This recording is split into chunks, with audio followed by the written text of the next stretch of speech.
Hello, and welcome to His Light in the Darkness podcast. I am Shonna Fontaine.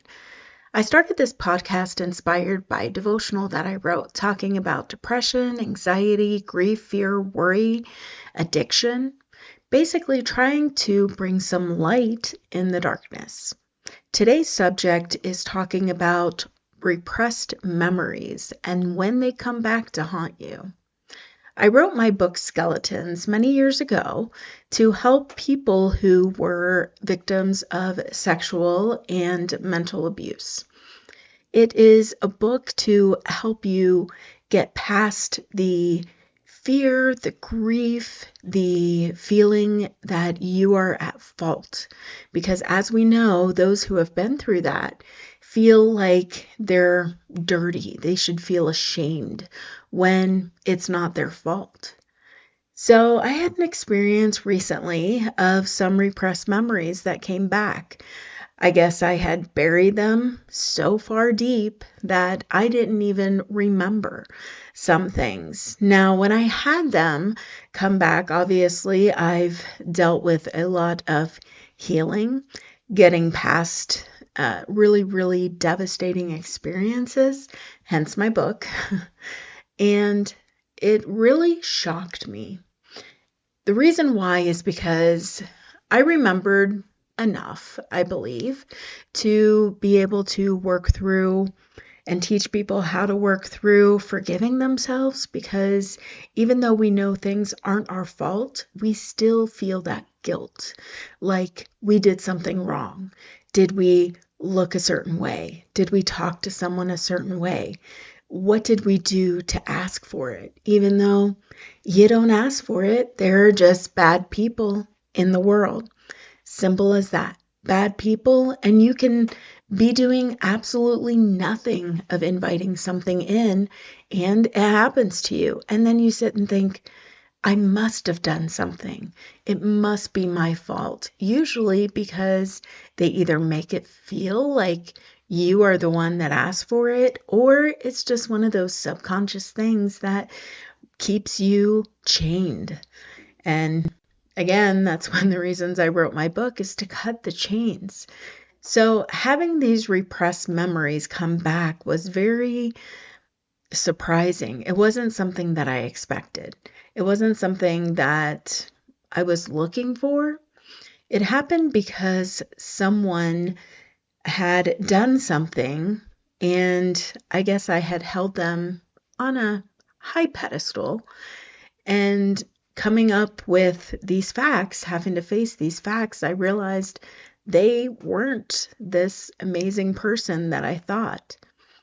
That triggered some repressed memories coming back. They weren't involved with those memories, but they did deal with the people that were involved in the memories. So it was a little disheartening, I guess. You know, I've worked through so many things, and I think I'm doing pretty good. Not on drugs, and I am living I think, pretty successful life. Good person, I think. Well, I try to be anyway. And just trying to do the right things. I'm mentally, spiritually, physically healthy. So I've worked past what could keep you down. That's one of the reasons I wrote my devotional, was to try to help people work through really bad things like addiction, depression, anxiety, and these feelings of bad situations, bad experiences with sexual and mental, even physical abuse. Well, it's just a way of healing. Like, for example, my devotional is a workbook, and I took it from what I've done to help get past that. And you do have to forgive people. And that will be another topic for another podcast. How to forgive people that have wronged you, not for their benefit, but for yours, to be able to heal and grow and move on. It's difficult, especially when you have been in these situations. You really want to be angry, you're depressed. Maybe you've thought about, not continuing life. And you're just at one of those points where, why? You don't want anyone searching your dirty laundry, as they say. But like in my book, Skeletons, I talk about this dirty laundry is not your doing. You feel dirty, you feel bad, you feel like maybe no one should want you after all this time. No one should desire to be with you. And it's just one of those mental things that you have to not just push past and forget and,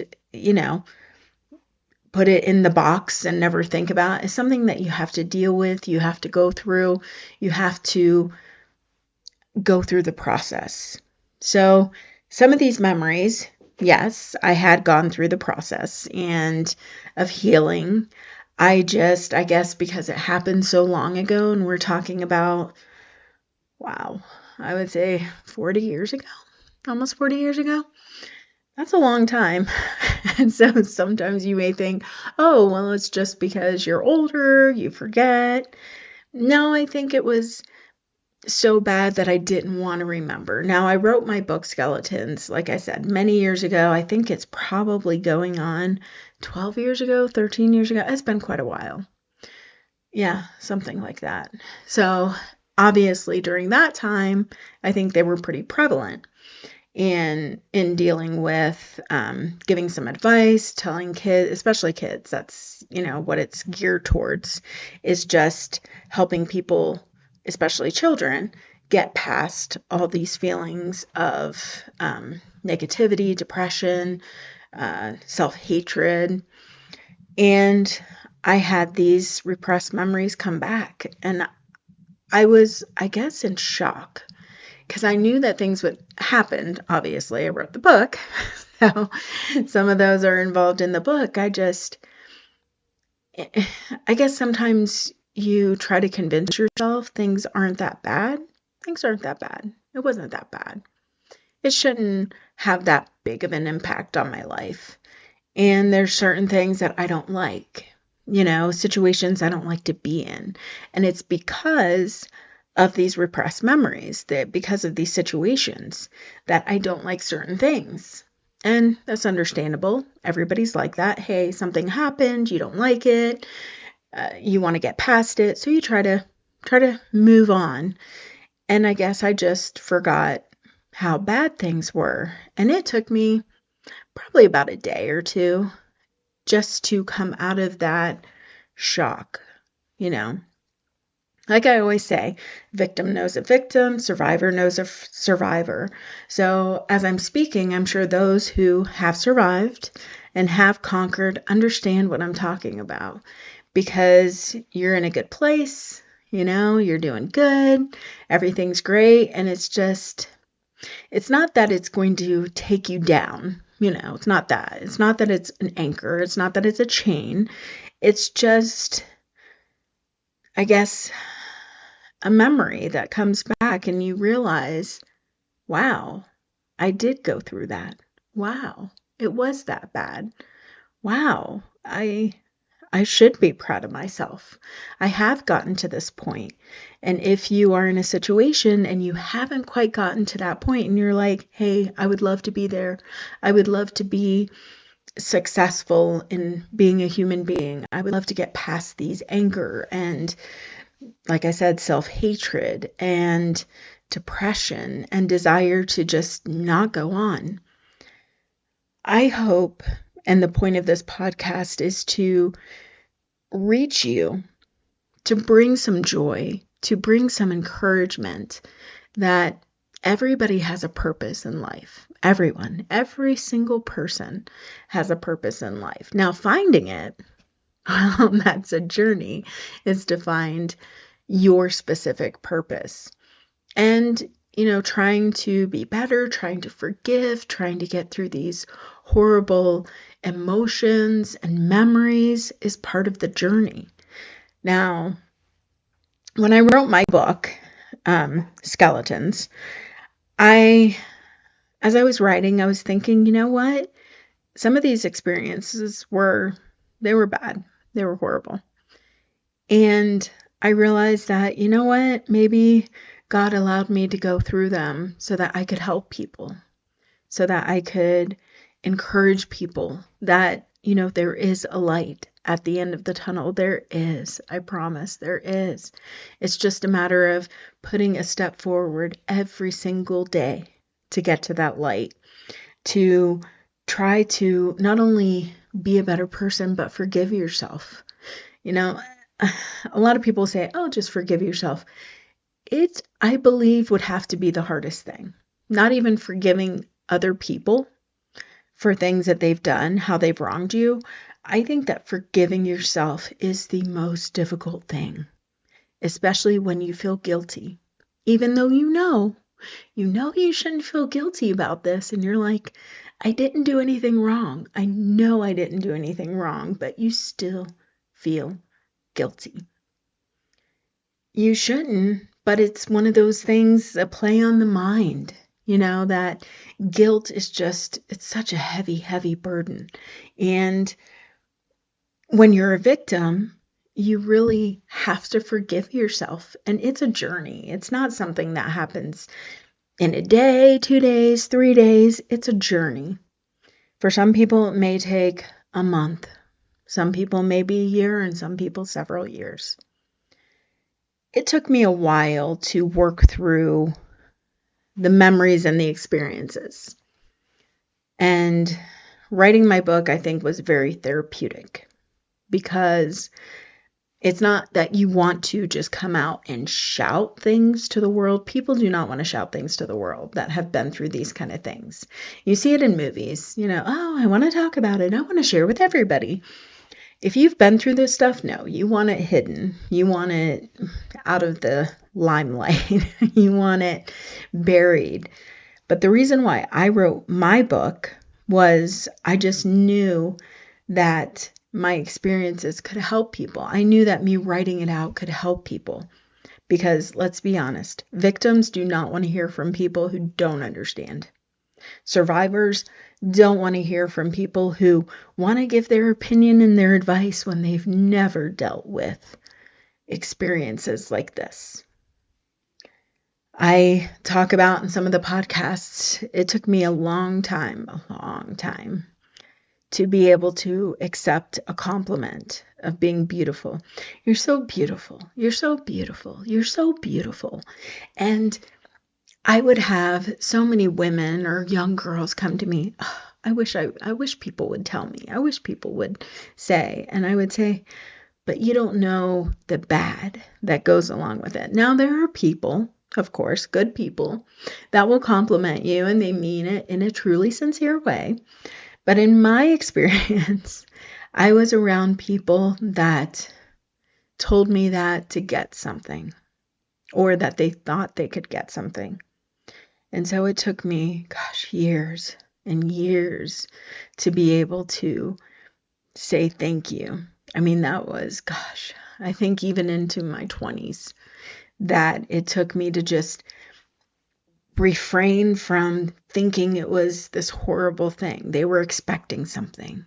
Because growing up, through my preteens and teens, somebody telling me I was beautiful meant things were going to come. There were going to be not good things following through. And I was supposed to say thank you. I had so many people tell me, oh, you don't like that? People would appreciate that. And I'm like, you just don't understand. It's not that, Mr. Waters over here is just a nice neighbor saying, what a pretty girl you are. You're such a nice girl. That's one thing. But when people are coming to you saying, you're so beautiful, and you're expecting the bad's coming. That's the preface to the bad. With bad people. Now, like I said, there's plenty of good people out there that would say that in honest and, sincere ways. It's just, if you've had my experience, and I'm sure a lot of you are going, yes, somebody gets it. Yes, she's right. Yes, that's how I feel. Because victim knows a victim. Survivor knows a survivor. And this podcast is to help those who feel like they're still the victim Or maybe you're a survivor and you have these repressed memories coming up and you don't know what to do with them. I describe it as sometimes like an octopus coming. You're in a good place. Now, mind you, like I said, it took me a day or two. We processed it. Okay, we're good. We can continue on. But there's some people that they can't work like that. So let's say people who suffer with addiction or depression, right? You're in a good place, you're moving forward, and then these repressed memories come, and it's like an octopus pulling you back to the dark, pulling you back where you can't continue on. That's where you have to fight for your life to go to the light. Find encouragement, get out, talk to friends, get some fresh air, get some sunshine, and go towards that light, metaphorically speaking, and well, literally, because the sun is some light and you want to get some sunshine. This is just a way of encouragement and encouraging you to, as much as you want to fall into those repressed memories, as much as you want to go into that darkness, because it's tempting, you start thinking about that and then it takes over your thoughts and takes over your mindset. And where are you? You're back in the hole again. You're back in that darkness, and it's just because it's pulling you. And that's where you have to take all your strength and find joy and work and fight to be in the light. I thank you for joining me. I hope that I've brought some encouragement, some light, some sort of hope. So if you've, been feeling this or working through these things, hopefully my words have helped you to try to search and fight and to break yourself free of the chains. My devotional, I think I have it here somewhere. There it is. His Light in the Darkness. It's a workbook. And it discusses all these things: anxiety, worry, fear, grief, addiction. It's just something that I really feel like is going to help people. It's going to help people work through your own thoughts, because it is a workbook. You answer questions, and by answering those questions, you help to work through these difficult things. And this is something that I've done and that I think has helped, even, in times like these when you feel inferior, because everybody has those days. If somebody says, I never have a down day, pretty sure they're not telling you the truth because it's just humanity. We have down days. And I hope this book helps, and I hope that you reach out to friends that can help you, not ones that are going to bring you down or insult you or question your feelings and why. Why would you be like that? Come on. Friends that are supportive and encouraging. Reach out to the ones that are going to help you. And you know what? Shed the ones that are going to keep you down. Please like, follow, share, subscribe to our podcast. Share it where we can share the joy, the encouragement, and the hope in the darkest of times. Join us next time.